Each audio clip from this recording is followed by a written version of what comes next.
I've gone on outdoor runs ever since I can remember. It was around 6 p.m. one night in the summer. I just finished eating a light dinner and, as usual, decided to go on a run. I always run the same path, neighborhood sidewalks for about a half mile, then pass a gate into the forest where I run another 2 miles. Now, the forest I ran in has 2 separate paths, one paved and one not. The unpaved one is more scenic, so I'll usually take it on the way in. I'll then take the paved path when I turn around and start heading back. The paths into the forest are a bit hidden. I don't think many people know about them, so they're usually not that busy. It's actually kind of rare for me to see another person on my run. But of course, every once in a while, I'll meet some people walking their dog or something. But other than that, I'm pretty much alone. Well, at least I thought I was. I'd been running in the forest for a while now, when I heard a notification coming from my phone. It wasn't a text message, rather an airdrop notification. I could tell from the sound.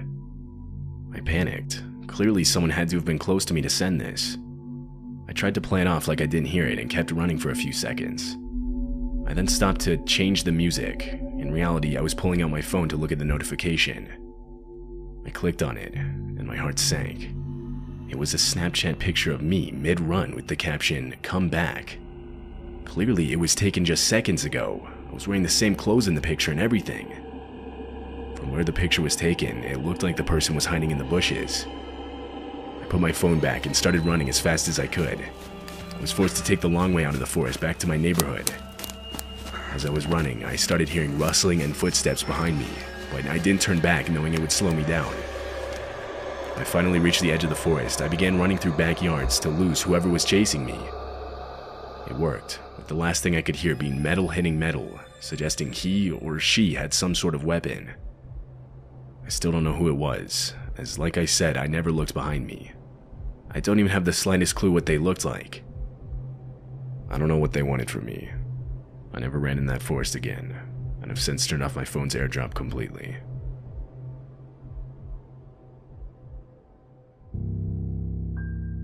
My brother-in-law and I were on a road trip across the country. We were driving on a remote highway in New Mexico. I'm talking one rest stop or gas station about every 100 miles, every one of them being solitary with no other buildings in sight. By this point, it was already dark. We would take turns driving 4-hour shifts until about 1 or 2 a.m. Then we would stop at a rest stop to sleep. It was a bit past midnight, and with rest stops being as rare as they were, we both agreed to stop for the night at the next one we saw. Another hour passed when we finally saw one.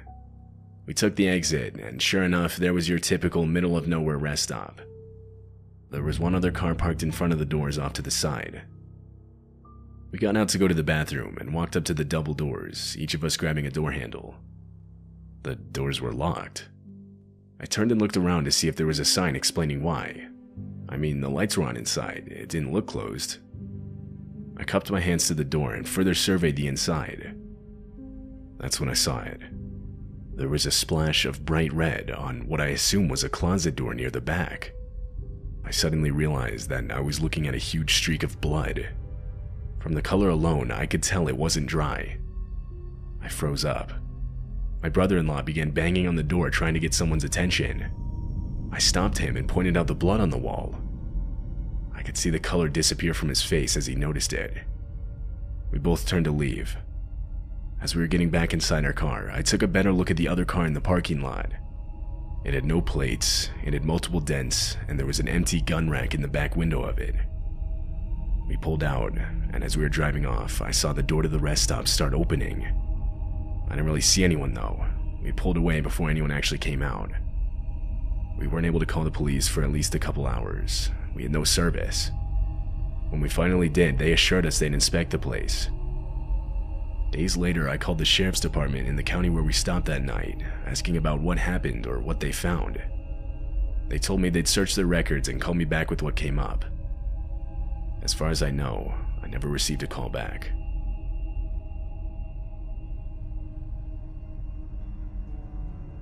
I was home alone with my dog. It was around midnight, and I decided to let him outside one last time before going to bed. I opened the front door, and he went off running out into the night. I then closed and locked it while I went to go get ready for bed. This was pretty routine. After using the bathroom, he usually liked to walk around for a few minutes before coming back inside. As I was walking back downstairs, I could hear scratching on the door. This was how my dog would let me know he was ready to be let back inside, so I headed over to open the door. I don't know why, but ever since I was young, I've always had the habit of looking through the door's peephole before opening it. Like, it doesn't matter the situation, I can't open the door without knowing 100% who it is. I do this, and instead of seeing my dog, I see a man with his head down staring very intently at the door handle. I froze with my eyes still glued to the peephole. I then heard the scratching again, louder this time. It was the man. I could see his hands moving up and down against the door. He was pretending to be my dog to get me to open the door.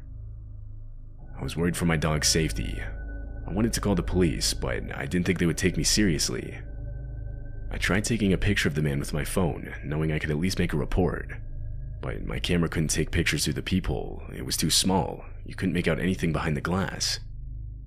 All of a sudden, the man lifts up his shirt and pulls out a knife. He begins trying to pick the door's lock. This went on for maybe a minute, when my dog finally noticed him and started barking. Now, my dog isn't that big. He's actually pretty small, but he has a deep-sounding bark. That, mixed with the fact that it was dark, and the man likely couldn't see my dog, was enough to startle him into running off. My dog retook his place at the front door, to which I quickly opened it and let him back in. It's been a while since this happened, and I've since moved to a new house. I did end up filing a police report, but they weren't able to come up with any suspects.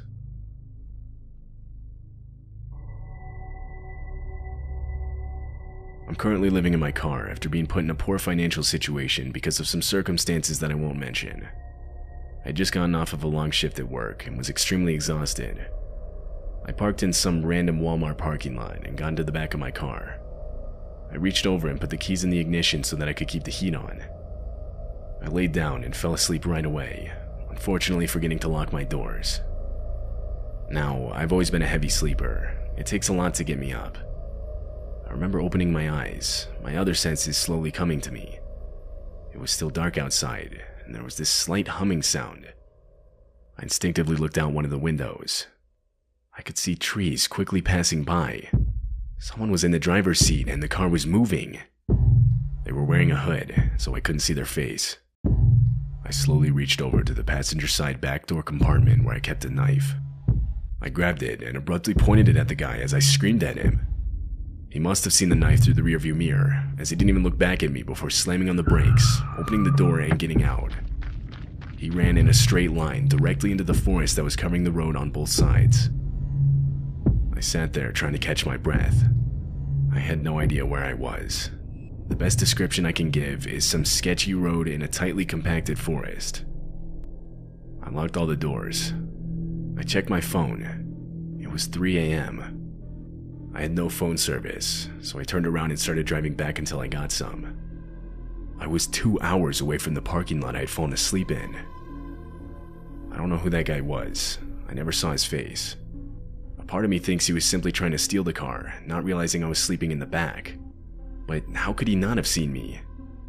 I worry it was an attempted abduction.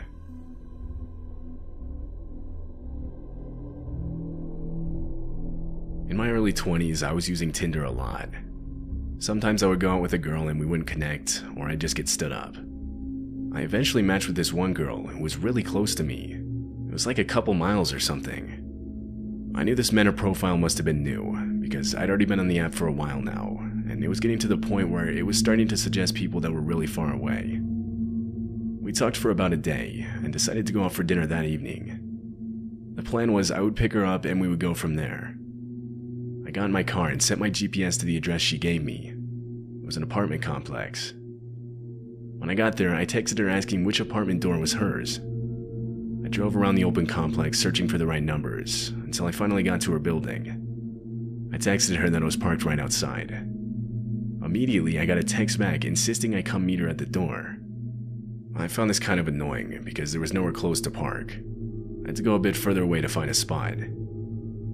As I was walking towards her building, I pulled up her profile one last time to remind myself again exactly what she looked like. I scrolled through her pictures and noticed they were inconsistent. Like each picture was a similar looking but still different girl. I had no idea how I didn't notice this before. I gave her the benefit of the doubt and just assumed it was some of her friends or something. I walked to the door and was surprised to find it was unlocked and even slightly cracked open. I reached out my hand to knock, but before I did, I heard a voice from behind the door whisper, "Be quiet, he's coming up to the door." It was a male voice. I got a gut reaction to leave or something was going to happen to me. I turned around and ran out of the complex back to my car. When I got home, I checked my phone and saw that I had 2 new notifications, both from the Tinder account. One said something like, "I saw you, where'd you go?" and the other said, "Come back." I ignored these messages, but before I went to bed, I got another text from the account. This one simply said, "We got your license plate number." I deleted the app right then and there.